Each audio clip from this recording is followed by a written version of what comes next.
Dia jatuh sebab khianat ekonomi.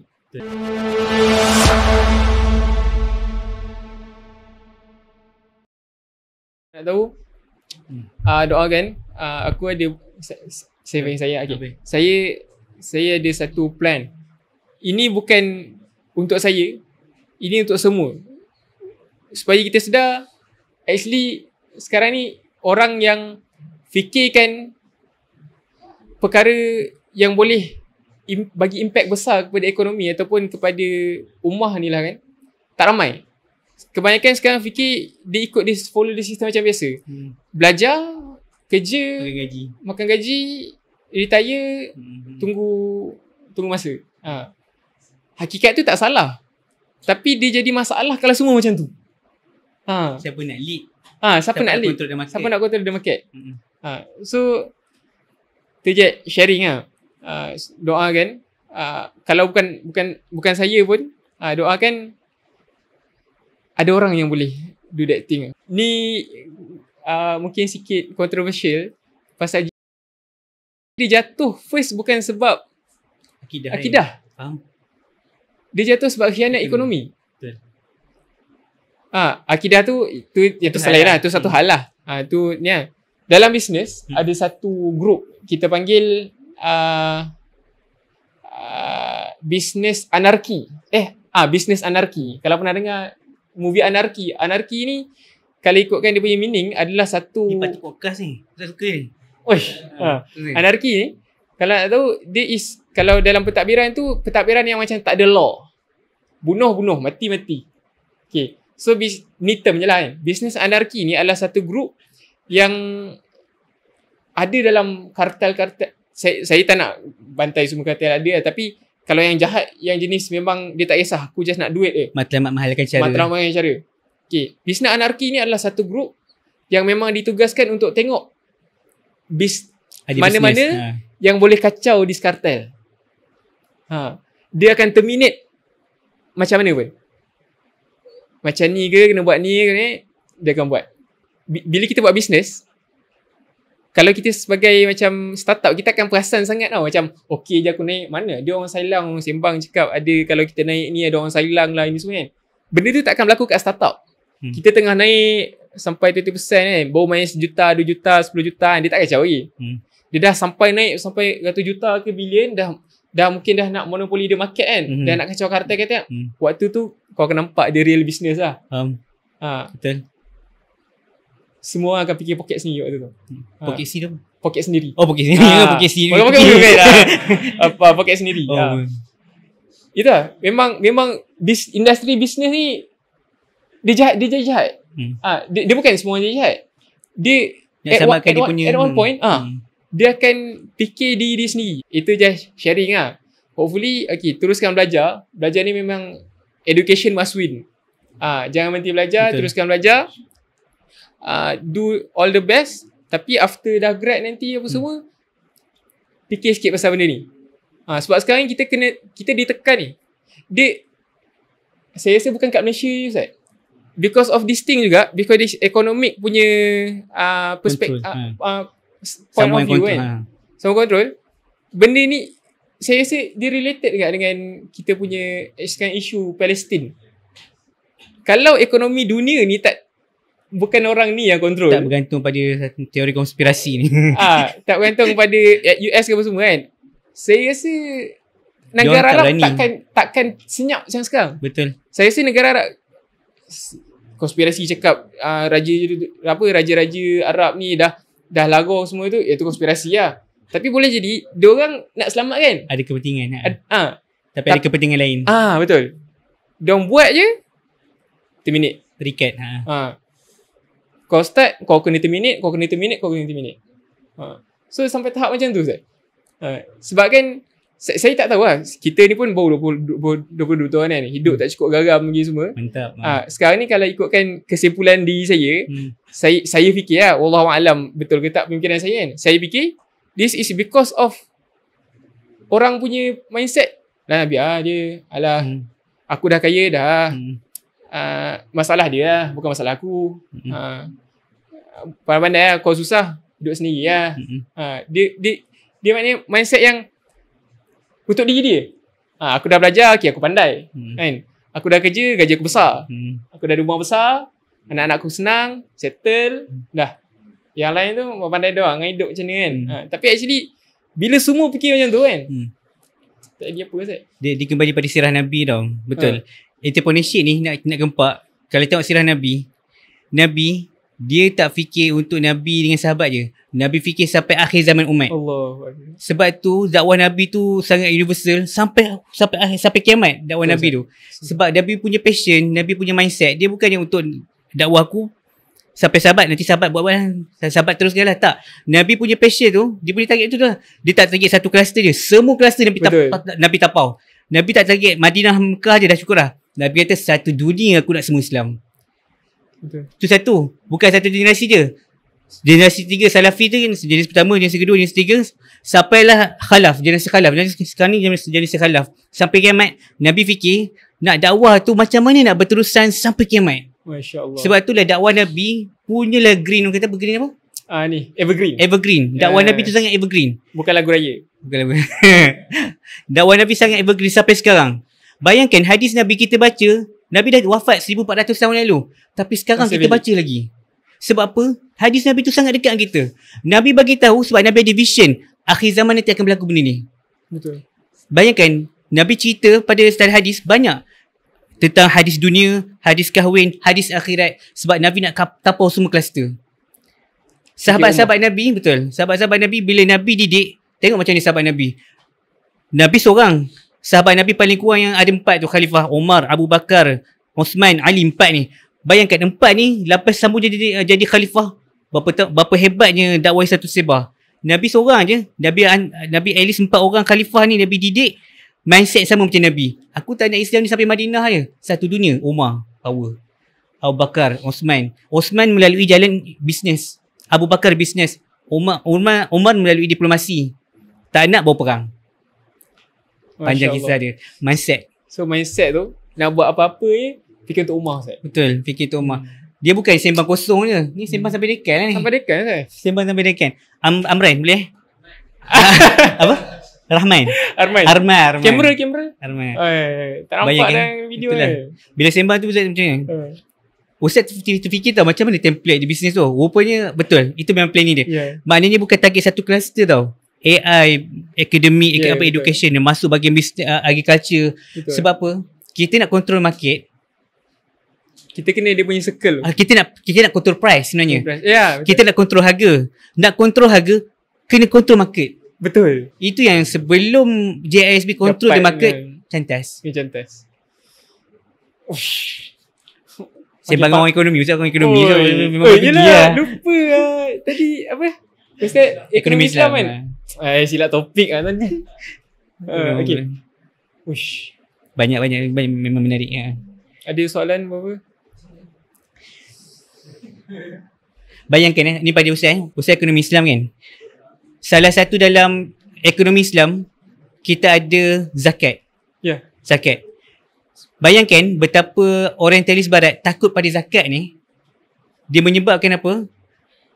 Dia nak seluruh dunia jadi hamba kepada kapitalis dengan bank. Sedangkan pada zaman Nabi, orang boleh kaya kemuncaknya pada zaman Saidina Umar Abdul Aziz. Saidina Umar Abdul Aziz adalah kemuncak hebatnya ekonomi Islam melalui zakat. Waktu tu tak ada orang miskin Ustaz? Tak ada orang miskin. Masya Allah. Ustaz belajar zakat ni, bila kita belajar zakat kita akan nampak sebenarnya potensi zakat bukan hanya bayar yuran UTP. Bukan. Zakat ni melebihi daripada bank. Yang menjadi ketakutan pada orientalis barat pada ekonomi Islam, andainya zakat dikuatkuasakan satu dunia. Sekarang ni kita tak guna betul-betul. Bank mati mati. Bank akan mati. Bayangkan pada zaman Saidina Umar Abdul Aziz, bank tak ada lagi. Tapi kenapa Umar Abdul Aziz ni boleh power zaman Saidina Umar Abdul Aziz gunakan zakat? Zakat ni menyebabkan semua orang jadi kaya. Muslim, non-Muslim, belum Islam, semua jadi kaya. Baitul Mal penuh dengan harta, tak ada siapa nak tuntut. Kalau kita zaman kita, Baitul Mal tu bila nak keluar kan? Kalau boleh, kalau keluar lama ni. Dari 1,000 orang sebulan dapat beras, itu pun ambil gambar tu. Contoh kan. Zaman Saidina Umar Abdul Aziz, seorang pun tak nak ambil harta daripada Baitul Mal. Macam mana? Antaranya Nabi dah didik dah. Nabi punya vision dia memang, bagi dia Nabi memang sangat luar biasa. Sebab tu antara pemimpin paling hebat Nabi. Sebab Nabi fikir dakwah di generasi sampai kiamat. Nabi mulakan zakat sampailah dia punya impact dia tu betul-betul peak, betul lah. Dia tak semestinya pada zaman kita sebenarnya. Betul. Dia ada someone yang control, dia akan nampak impact dia. Zaman Saidina Umar Abdul Aziz, bagaimana waktu tu zakat menyebabkan orang jadi kaya. Mindset sekarang ni, nak jadi kaya jangan bayar zakat. Ya, betul. Kau buat apa? Kenapa nak bayar duit? Kau bayar duit, kau penat-penat cari untung, kau penat-penat cari duit, kau bagi orang miskin malas. Ini orang kapitalis. Betul. Dia memang bagi kita rasa macam mindset dia letak macam tu. Kau miskin nak berjaya, kau buat sendiri kan. Betul. Aku letih ni. Aku penat planning, aku penat berhujan panas. Nak datang dari KL ni. Contoh kan. Betul ha. Tapi zaman Saidina Umar Abdul Aziz, bagaimana zakat tu menyebabkan semua orang jadi kaya? Siapa boleh jawab?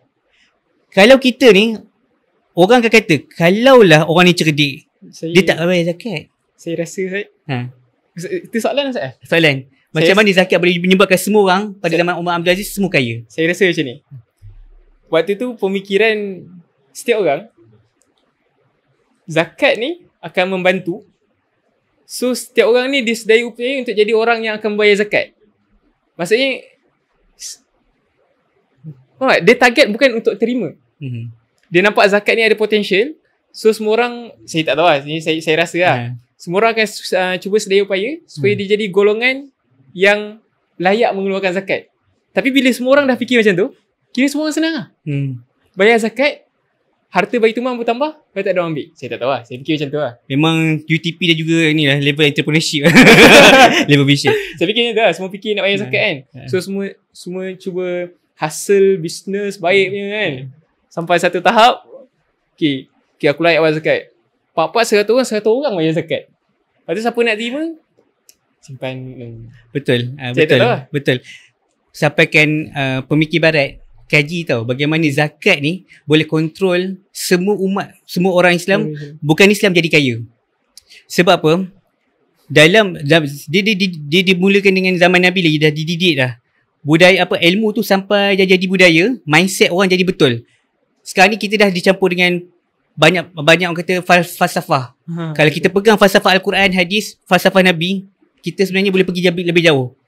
Actually itu dah cukup lengkap dah. Sangat lengkap. Bayangkan, contohlah ni sebelum jawab kan, kita punya asas tak berubah daripada zaman Nabi sampai sekarang.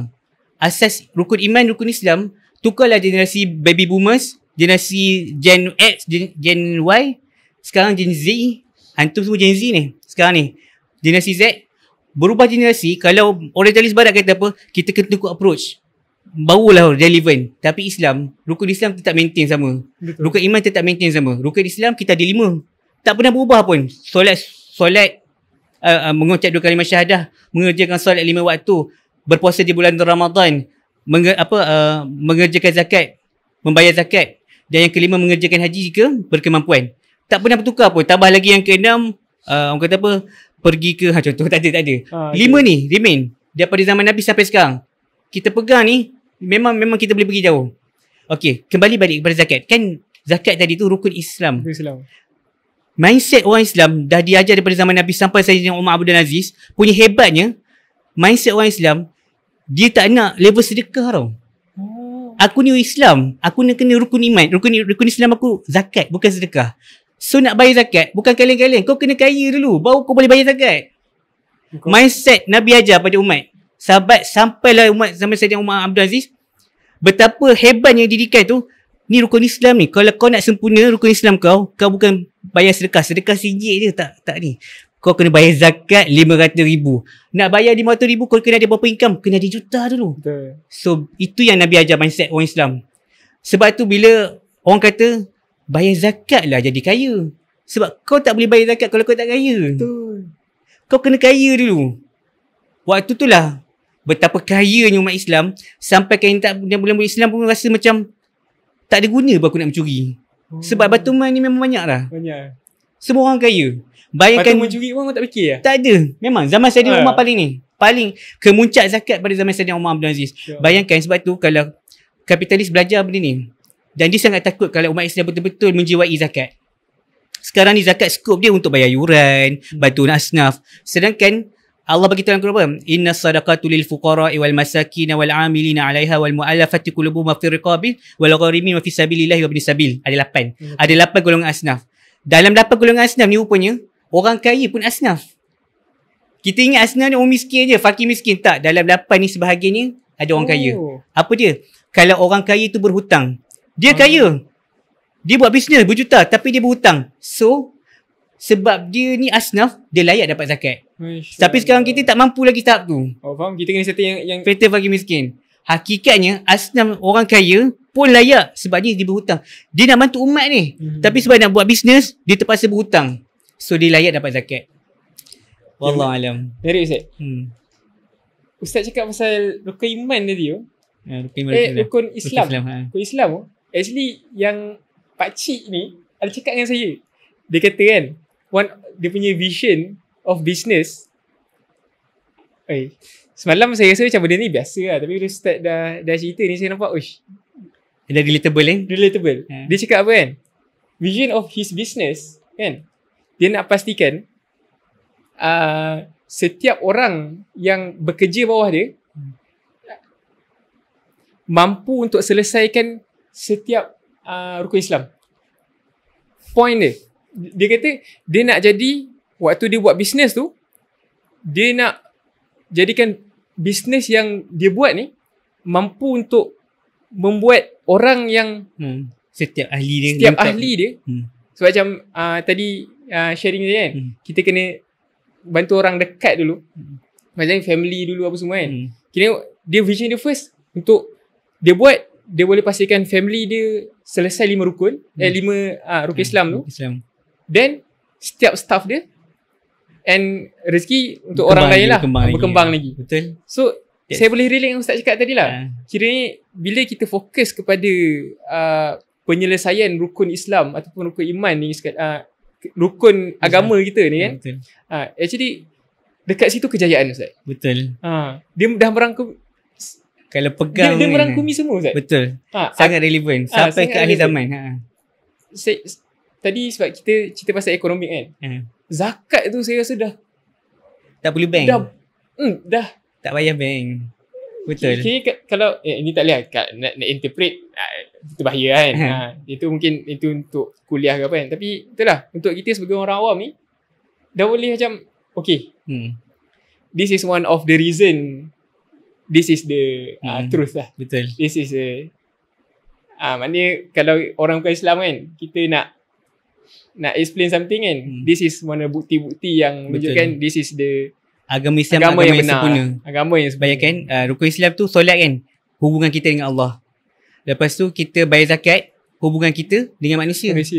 Kita jaga hubungan kita dengan Allah, kita jaga hubungan kita dengan manusia kan.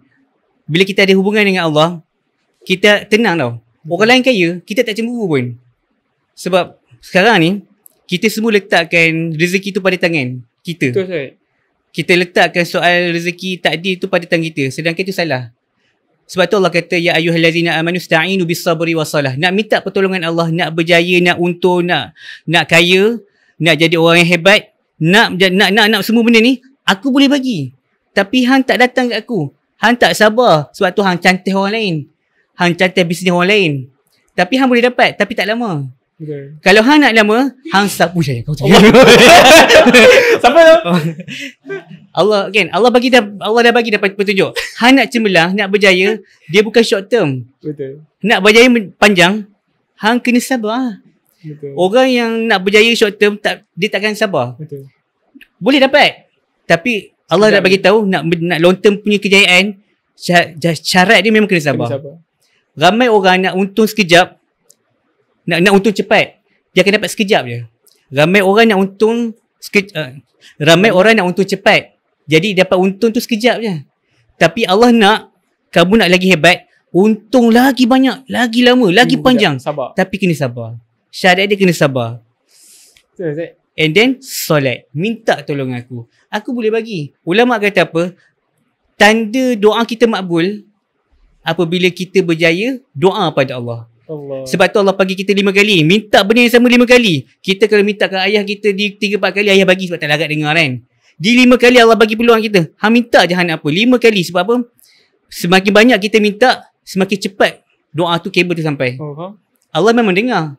Bila Allah, ulama kata apa? Bila sempat je kita lafazkan perkataan tu, aku nak sekian ni, confirm. Itu tandanya Allah akan makbul dah. Masya-Allah. Ya. Okay, yang pasal tadi kan, yang saya cakap kita ni nak kaya cepat apa semua, kita mengharapkan macam kekayaan tu datang daripada usaha kita semua kan. Saya rasa saya boleh relate satu benda Ustaz. Dia berlaku kat saya. Saya rasa ada orang yang dia punya pemikiran yang boleh menyenangkan hidup dia adalah orang kaya. Maksudnya, kita tengah susah, kita minta tolong orang kaya. Orang tu tolong kita, kalau dia tolong lah. Dalam kepala kita, dia ni dia ubah hidup saya. Hakikatnya tak. Bukan makhluk yang ubah kita, betul tak? Bila dia, kalau kita fikir macam ni, kalau dia tolong, itu okey. Kiranya macam kita macam Terima kasih. terima kasih something. Tapi kalau kita mindset macam tu, kita fikir orang lain kiranya cakap makhluk yang akan ubah hidup kita semua ni kan. Contoh, kita tengah susah, kita minta dekat orang kaya. Pasal orang kaya tu tak bagi. Kita akan salahkan dia. Betul, salahkan dia, kecewa lagi. Aku susah sebab orang kaya ni tak tolong aku. Betul. Orang kaya, saya rasa lah, this is the logic thing. Orang kaya akan tahu lebih ramai hidup orang susah. Sebab apa? Bila kita susah, kita tak cari orang susah untuk luar. Betul tak? Betul. Kita kalau kita orang susah, cari orang susah, dia yang susah kan. So orang susah akan cari orang kaya. So nak rasa benda tu kan. So kita tak cakap lah kaya, kita ada satu income ataupun orang tahu kita level yang senang. Waktu tu kita tak tahu. Rupanya dulu kita kawan ramai, tapi sebabkan kita mungkin level yang sama. Betul. Dia macam tak appear something. So bila kita dah kaya, muncul lah, baru aku tahu dia ada masalah ni, ada masalah kan. Kira waktu kita kaya, itu by logic kan, orang susah ke orang senang kan untuk minta tolong. Betul. So waktu tu, apa yang saya rasa, okay, datanglah beberapa orang yang datang minta tolong.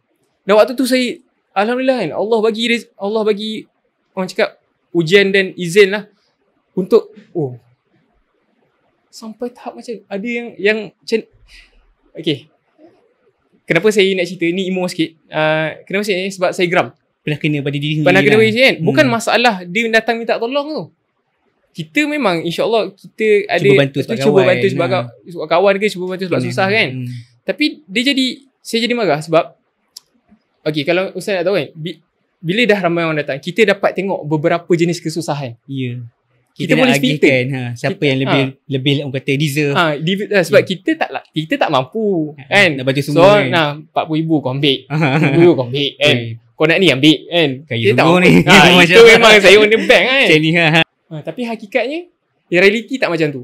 Kita punya realiti mungkin macam tu. Maksudnya kita yang biasa, macam saya ni orang biasa, kita akan anggap kan macam 500 kan. Kalau ada orang minta kat aku 500, dia susah, aku kesian lah, aku bagi lah 500 kan.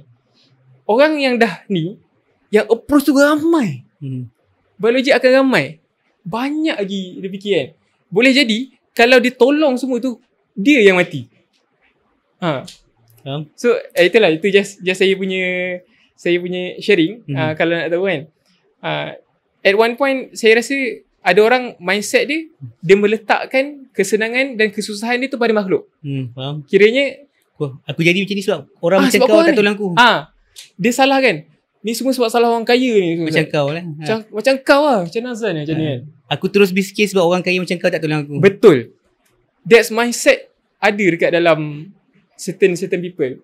Sedangkan kalau orang kaya tu tolong pun, bukan orang kaya tu tolong, betul tak? Kita ada akidah yang tolong, yang orang tu bagi asbab. Kaya tu tak. Itu asbab yang bagi kaya, yang tolong kita ni Allah SWT. Saya rasa itu yang hilang dalam masyarakat kita sekarang. Kita punya keyakinan yang mana mengubah apa segala hidup kita ni semua Allah SWT. Betul. Kita dah hilang. Kita tinggalkan Allah tu dekat masjid. Kita asingkan. Liberal macam cakap. Sekularisme. Sekular. Dia pisahkan agama dengan hal-hal benda lain. agama tu hanya untuk ibadat. Business, entrepreneurship, akademik, semua tu tak boleh masuk. Agama tak boleh campur. Sedangkan kalau nak betul kaya, solat. Yelah, kira intention orang tu dah tak nampak. Dia tak nampak. Dia tak boleh nak relate. So apa kena mengena solat ni boleh bantu aku jadi kaya? Something like that. Kaya ke, pandai ke kan. Masalah settle. Aku nak kaya sekarang ni. Aku ada banyak hutang. Aku ada target nak achieve. Tiba-tiba kau suruh aku solat. Cukup bagi aku apa return of investment kalau aku solat sekarang. Dia minta ROI gram bacat. Kau suruh aku pergi kuliah maghrib. Kau suruh aku buat podcast agama ni. Apa kepentingan pada bisnes aku ni? Contoh kan. Inilah Sembang sampai dekan. Sembang sampai dekan ni. Okay, semua okay.